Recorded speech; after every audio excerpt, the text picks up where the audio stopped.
الحمد لله على إحسانه والصلاة والسلام على رسوله محمد وآله وأصحابه أجمعين. أما بعد، أعوذ بالله من الشيطان الرجيم. بسم الله الرحمن الرحيم. يا أيها الذين آمنوا بالله ورسوله. حضرات گرامی، محترم بزرگوں اور دوستوں اور عزیز ساتھیوں، اللہ رب العالمین نے قرآن کریم کے اندر اہل ایمان کو ایمان لانے کا پیغام دیا. جو خود صاحب ایمان ہے، اللہ نے اس کو ایمان کی نعمت سے نوازا، ایمان کی دولت سے مالا مال فرمایا. اس کے باوجود اللہ تعالیٰ فرماتے ہیں کہ آمنوا باللہ ورسول، اللہ اور اس کے رسول پر ایمان لاؤ. یہ دنیا ہے، دنیا کے اندر جس دور میں ہم لوگ موجود ہیں، یہ دور بے علمی کا اور بے عملی کا دور ہے. اللہ تعالیٰ اہل علم کو دنیا سے اٹھاتا جا رہا ہے اور یہ دنیا بالکل جاہلیت کے دور پر موجود ہو جائے گی. اللہ علم ایسے ہی نہیں اٹھائیں گے، بلکہ اللہ علماء کرام کو، وارثین انبیاء کو دنیا سے اٹھا لیا جائے گا، جس سے علم خود بخود ختم ہو جائے گا. اسی لیے علماء کے درمیان میں جب باتیں آتی ہیں اہل علم کی، تو یہ بحران پیدا ہوتا ہے کہ اب اس وقت میں اہل علم بہت کم ہے، براہ نام ہے جو انگلیوں پر گنا جا سکتا ہے. بے عملی کا دور، جس سے ہم واقف ہیں کہ آج جو دور ہے یہ دور بے عملی کا ہے، کہ آدمی کے اندر عمل نام کی ایک چیز برائے نام ہے. اسی دور کے متعلق ہمارے اکابر، ہمارے اسلاف، بزرگان دین پناہ مانگتے تھے کہ اللہ اس دور میں ہم کو پیدا نہ فرما جس دور کے اندر بے علمی اور بے عملی کی ہوا چلنے لگے. یہ نازک دور ہے. اس نازک دور میں ہم تمام لوگ موجود ہیں. آپ غور فرمائیے کہ بنارس کی سرزمین میں سینکڑوں مساجد ہیں اور ان مسجدوں میں جمعہ کے دن خطاب ضرور ہوتا ہوگا. 99% بنارس کی مساجد میں جمعہ میں خطاب ہوتا ہے، لیکن عملی لحاظ سے ہم اگر جائزہ لیں، تجزیہ کریں، تو وہ بہت ہی کم 2-3% معلوم ہوگا. ہم تو سنتے ہیں اللہ کے نبی کی بات، قرآن کی بات، بزرگان دین کی بات، نصیحت آموز چیزیں سنتے ہیں، لیکن سننا صرف مقصود نہیں. اللہ کے نبی صلی اللہ علیہ وسلم صحابہ کرام سے فرماتے تھے کہ اسمعوا واطیعوا، سنو اور اطاعت کرو. تو صحابہ دل کی گہرائیوں سے سنتے تھے اور اللہ کے نبی صلی اللہ علیہ وسلم کی باتوں پر عمل فرماتے تھے. سورہ بقرہ، جس کو صحابہ کئی سال میں سیکھتے تھے اور ایک ایک آیت پر عمل فرماتے تھے. جب وہ عمل ہو جاتا تھا تب دوسری سورہ وہ سیکھتے تھے. یہ صحابہ کا معیار تھا اور یہ سیکھنے کا جذبہ تھا. تو اگر ہم جمعہ کے خطابات میں پورے بنارس کی مساجد کو میں کہہ رہا ہوں جہاں خطاب ہوتا ہے کہ اگر خالص سنا جائے گا اور عمل کی نیت نہ ہو تو ایسا سننا بیکار ہے، ایسی تقریر کرنا بھی بیکار ہے. جہاں انسان یہ اپنا دماغ خرچ کرے، رات کو قربان کرے، مواد اکٹھا کرے، اور اس میں آدمی اس کی قدر نہ کرتے ہوئے عملی زندگی سے دور ہو جائے تو یہ سب سے بڑی بد نصیبی ہے، ہماری بھی بد نصیبی، سننے والے کی بھی بد نصیبی، محرومی، بدبختی۔ تو اللہ کے نبی صلی اللہ علیہ وسلم نے جو فرمایا کہ اسمعوا واطیعوا، اس پر عمل ہونا چاہیے کہ ہم سنیں بھی اللہ کے نبی کی بات، قرآن کی بات، بزرگان دین کی بات، تو کچھ اس پر عمل ہونا چاہیے، اپنے معاملات میں، اپنے اخلاق میں، اپنے کردار میں، اپنی عبادات میں، ہر چیز کے اندر اگر ہم نے تبدیلی پیدا نہیں کی تو ہمارا سننا بے سود ہو گیا، ہمارا بیٹھنا بے سود ہو گیا۔ اللہ سننے کا ثواب تو عطا فرمائیں گے لیکن عمل کا ثواب ہم کو نہیں مل پائے گا۔ چراغ ہمارے پاس موجود ہو، اس کے اندر تیل بھرا ہوا ہے، لیکن جب تک جلائیں گے نہیں اس کی روشنی نہیں ہو سکتی، فائدہ نہیں دے سکتا۔ تو اگر ہمارے پاس سننے کی علمی طاقت موجود ہے لیکن ہمارے اندر عمل نہیں ہے تو وہ وہی چراغ کے مانند ہے کہ اندر میٹیریل موجود ہے لیکن عملی اعتبار سے وہ خالی ہے، جس سے وہ فائدہ حاصل نہیں ہو رہا۔ تو ہماری نماز بھی ویسے ہی بن جائے، ہماری عبادات بھی ویسے ہی بن جائے، ہمارے اذکار بھی ویسے ہی بن جائیں، ہمارے افکار، خیالات، سوچ، فکر، معاملات سب اگر جو ہے دین کے مطابق دھیرے دھیرے ڈھلنے لگے تو یہ ہماری کامیاب زندگی مانی جائے گی۔ سننا ہمارے لیے نفع بخش ہوا، اور نہیں اگر کیا گیا تو صرف آدمی اپنے وقت کو ضائع کرتا ہے یا ان چیزوں کو اپنی وقت گزاری میں صرف کرتا ہے، تو اس سے انسان کو نہ دنیا کا فائدہ ہوگا نہ عقبہ کا فائدہ ہوگا۔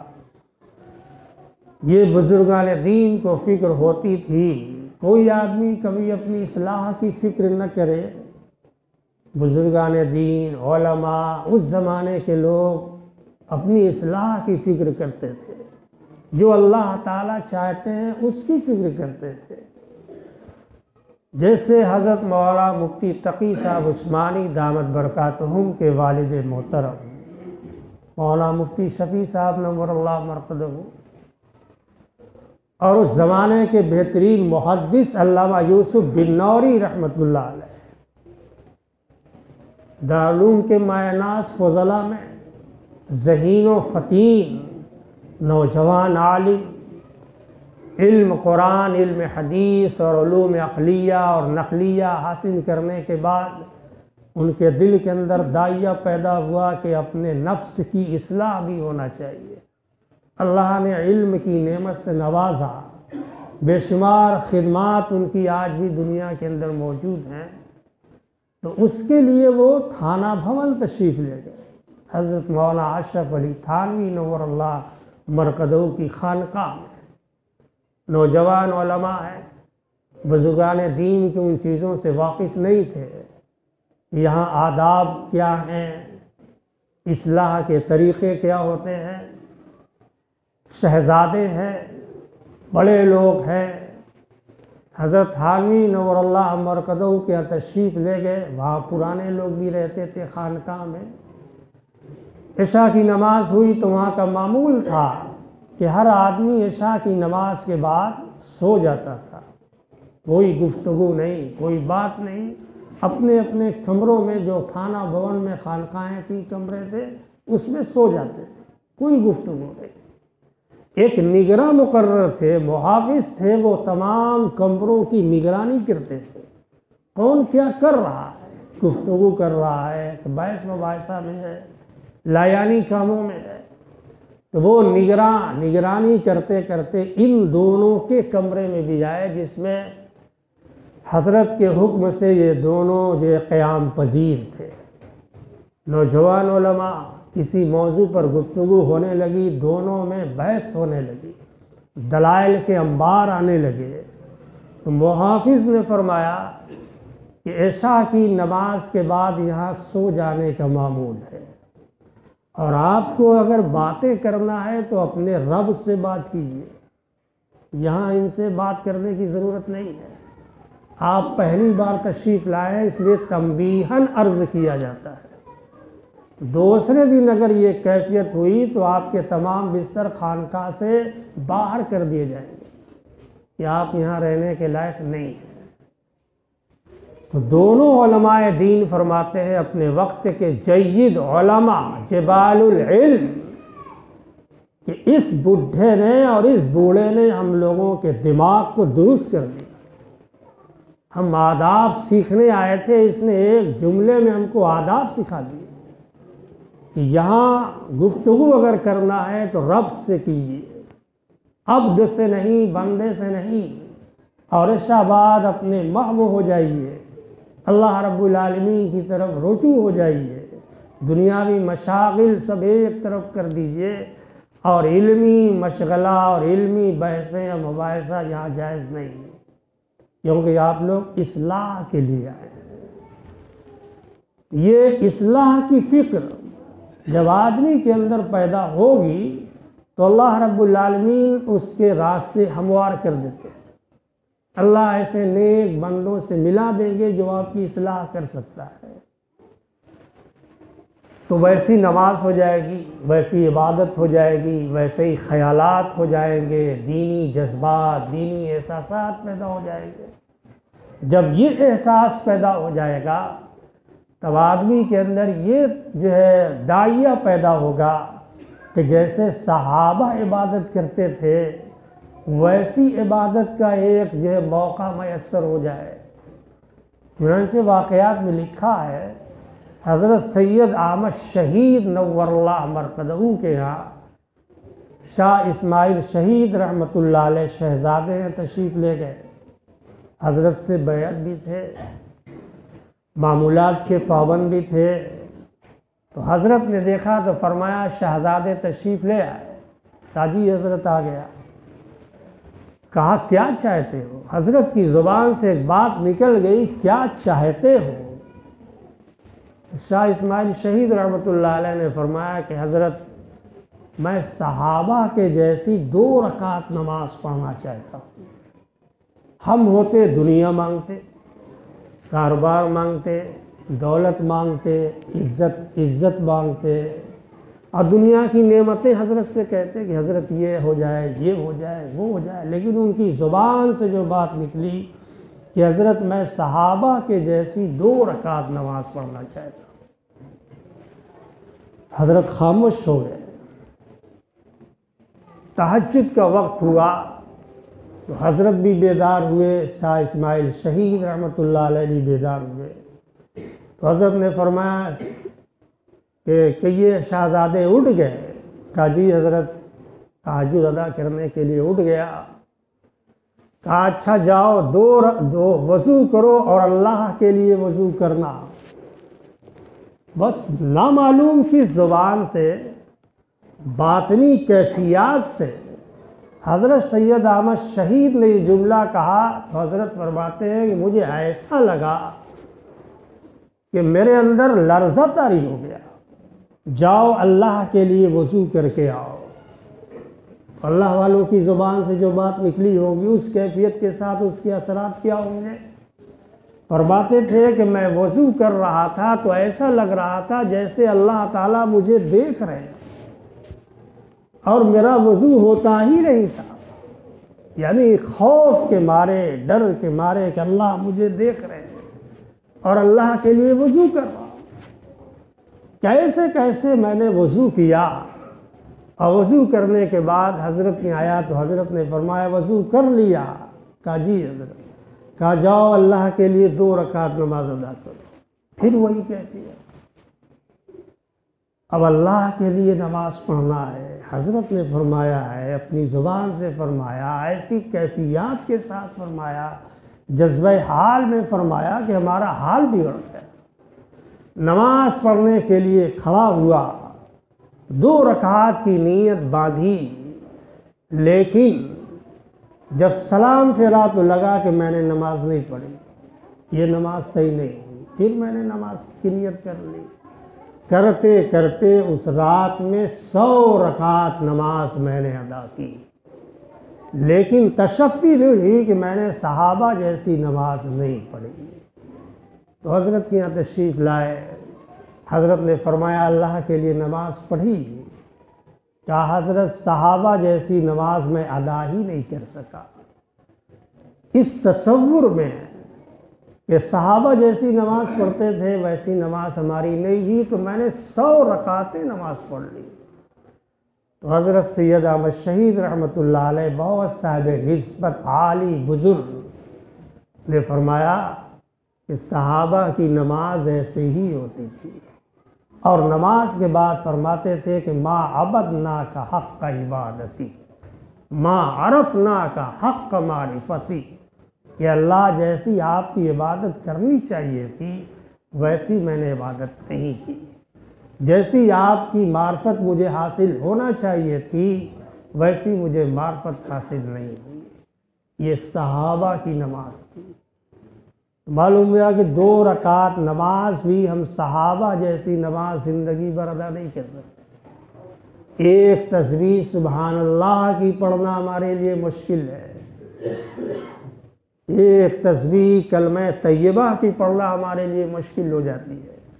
اور اس زمانے کے لوگوں کو دیکھیے، حضرت امام ابو یوسف رحمۃ اللہ علیہ چیف جسٹس آف اسلام، اسلام کے سب سے بڑے قاضی القضات، چیف جسٹس، کیونکہ اتنا بڑا قاضی اس زمانے میں کوئی نہیں تھا، دن بھر عدالت کا کام کرتے تھے، انصاف کا کام کرتے تھے، اور رات ہوتی تھی تو 200 رکعت نفل نماز ادا فرماتے۔ وہ تھے اسلام کے چیف جسٹس۔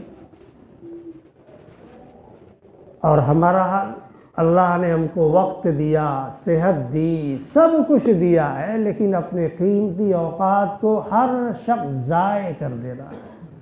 وہ اپنے اوقات کو اللہ کی عبادت میں صرف کرتے تھے، اللہ کے ذکر میں مشغول ہو جاتے تھے، اللہ کی یاد سے اپنی زبان کو رطب اللسان تر و تازہ کرتے تھے۔ اور ہمارا حال دیکھ لیجیے، ہمارے اندر عمل نام کی چیز کو دور چلی جاتی ہے، جس سے ہم بہت ڈرے ہوئے لگتے ہیں۔ ہمارے اندر انسانیت نہیں آ پاتی۔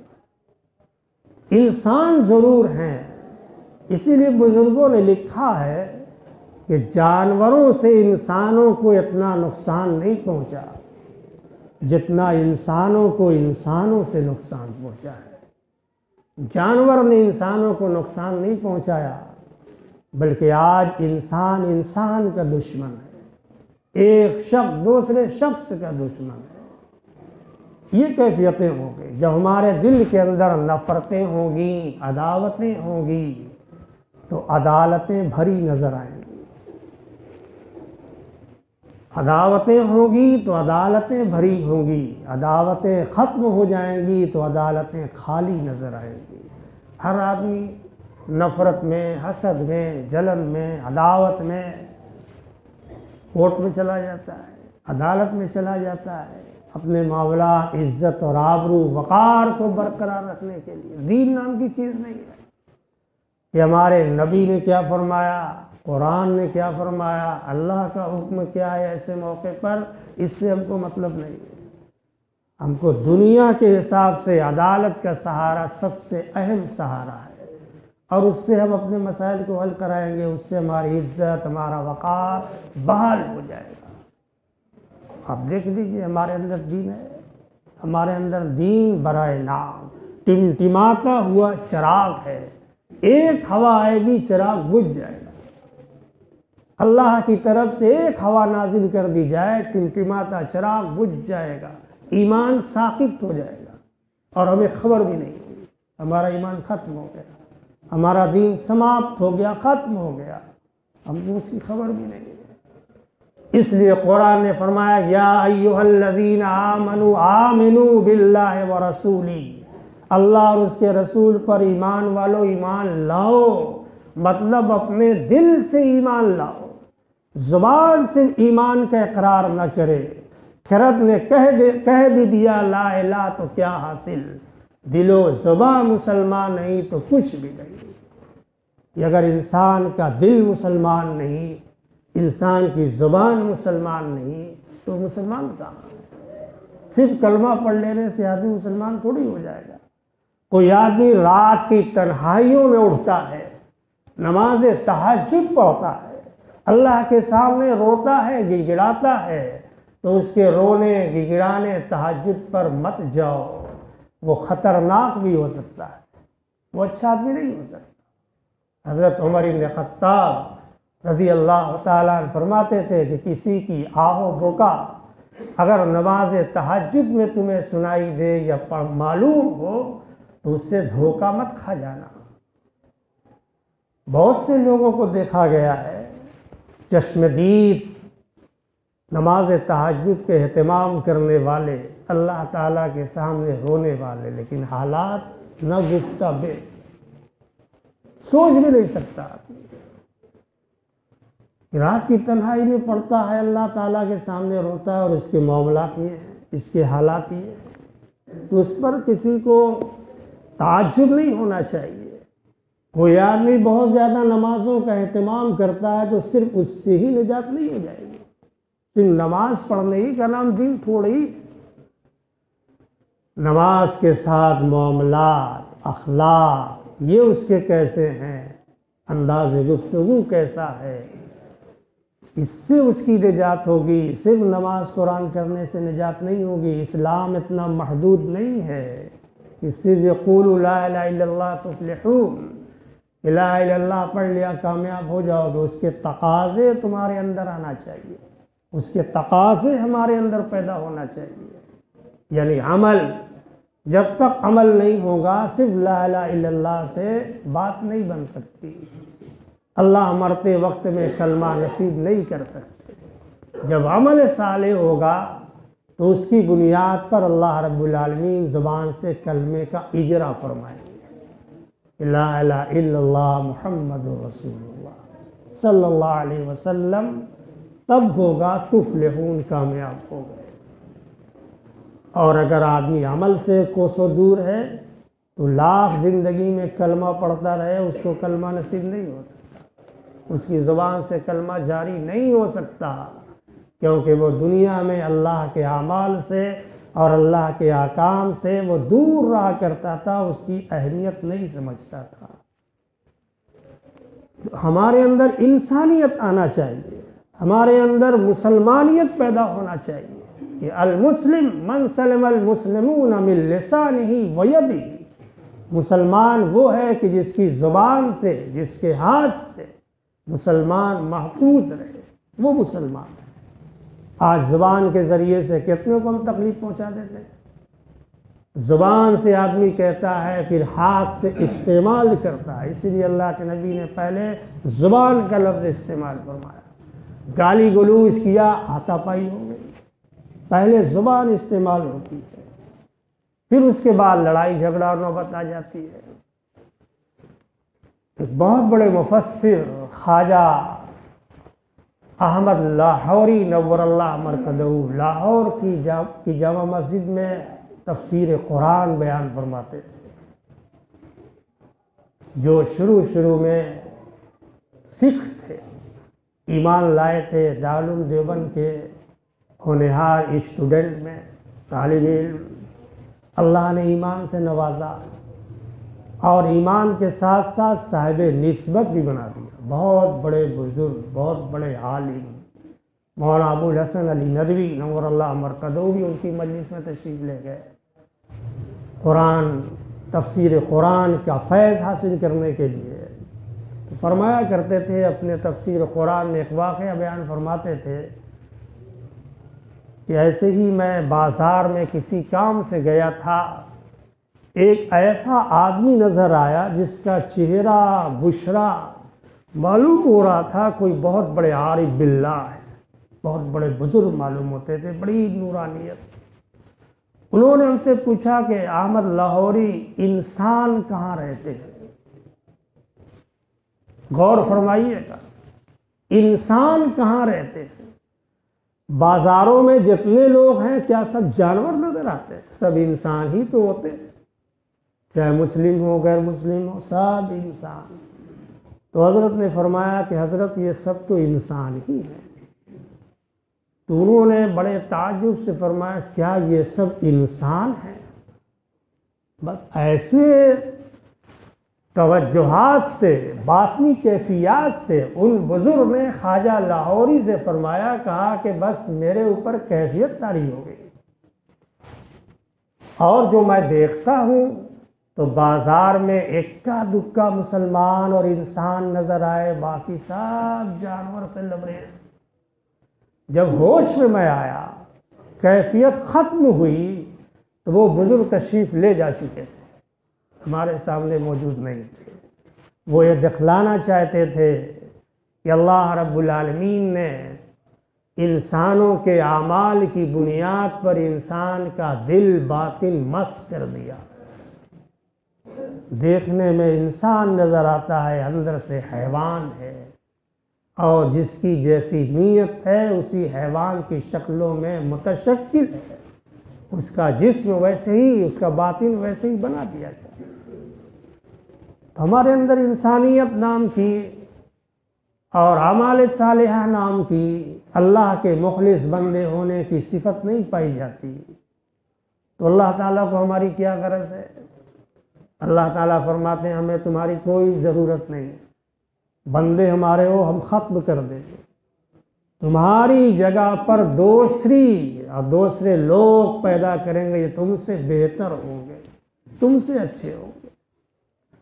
تو اللہ تعالیٰ جب چاہے ختم کر دیں گے، کن فیکون، سارے لوگ نسیہ منسیہ، اور اللہ نے کن فیکون کے ذریعے سے دوسری مخلوق پیدا فرمائی، اور وہ اللہ کا کام کرے گی، ہم سے بہتر کرے گی، ہم سے اچھا کرے گی، اور اللہ کی نظر میں محبوب اور مقبول ہوگی۔ قرآن نے خود بیان فرمایا، یہ حدیث کی بات نہیں، قرآن کی بات ہے کہ ہم تم سے بہتر مخلوق پیدا کر دیں گے، جو گناہ بھی کرے گی اور اللہ سے توبہ بھی کرے گی، ہم اسے معاف بھی فرما دیں گے۔ ہمارے اندر گناہ ہوتا ہے، استغفار نہیں ہوتا۔ ہر بندہ گناہ کر جاتا ہے لیکن استغفار کی نوبت نہیں آتی۔ اللہ کے نبی صلی اللہ علیہ وسلم نے فرمایا کہ گناہ ہو جائے، استغفار کر لو تو گناہ کی نوسط ختم ہو جائے گی، جو دل میں نقطہ لگ جائے گا وہ مٹا دیا جائے گا۔ اسی لیے فرشتے رکے رہتے ہیں، شاید یہ توبہ کر لے، شاید استغفار کر لے تو اس کے گناہ نہیں لکھے جائیں گے۔ تو ہم گناہ قدم قدم پر کرتے ہیں لیکن استغفار کی نوبت نہیں آتی۔ ہم اپنے مردوں کو دفن کرتے ہیں لیکن عبرت حاصل نہیں کرتے۔ ایک دن اسی سرزمین میں، اسی گڈھے میں ہمارا جسم بھی داخل کیا جائے گا، لیکن ہم اسی قبرستان میں دنیاوی گفتگو میں مصروف رہتے ہیں، عبرت حاصل نہیں کرتے کہ آج اس کی باری ہے، کل ہماری باری ہوگی۔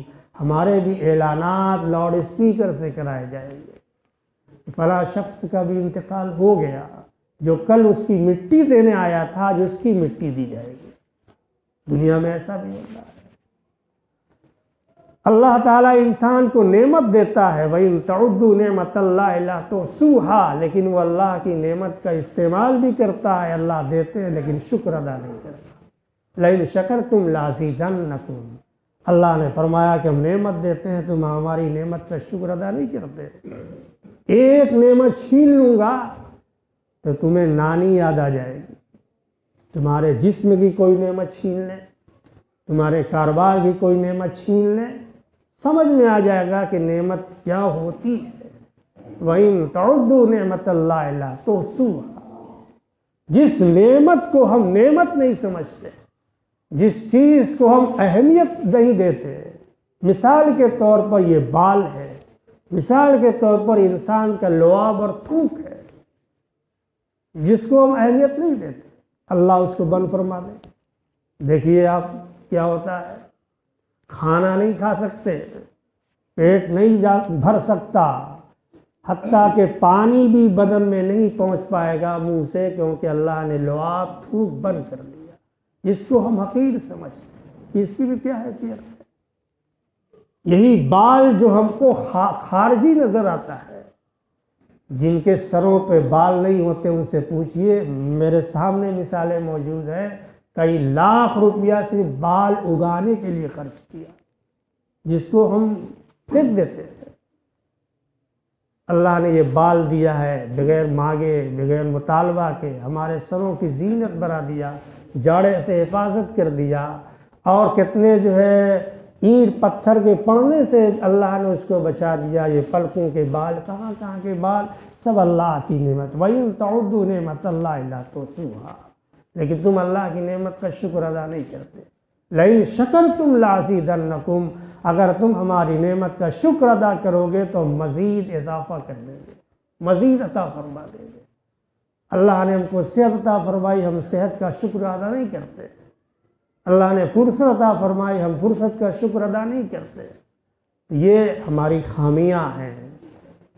قرآن اسی لیے کہتا ہے یا ایھا الذین آمنوا آمنوا باللہ ورسولہ، کہ دل و زبان سے اللہ کے اوپر ایمان لے آؤ اور دل کو بھی مسلمان بنا لو، کیونکہ دل یہ اللہ کی جگہ ہے، اللہ کی مسجد ہے۔ جیسے یہ باہر مسجد بنانا آسان ہے، لیکن اللہ تعالیٰ نہ زمین میں سماتا ہے نہ آسمان پر۔ اللہ فرماتے ہیں کہ ہم انسان کے دلوں میں سما جاتے ہیں۔ جیسے آدمی اپنے مکان کی حفاظت کرتا ہے، گھنٹوں صفائی کرتا ہے، اپنے دل کو بھی صاف کیجیے، اس کی بھی صفائی کیجیے، کیونکہ یہ اللہ کے آنے کی جگہ ہے، یہ اللہ تعالیٰ کے بیٹھنے کی جگہ ہے، اور ہمارا دل بالکل آلودہ گندا رہتا ہے، اللہ اس میں کہاں سما پائیں گے؟ اس کی کون حفاظت کرے گا؟ اللہ ہم سب کو اس پر عمل کرنے کی توفیق عطا فرمائے۔ وآخر دعوانا ان الحمد للہ۔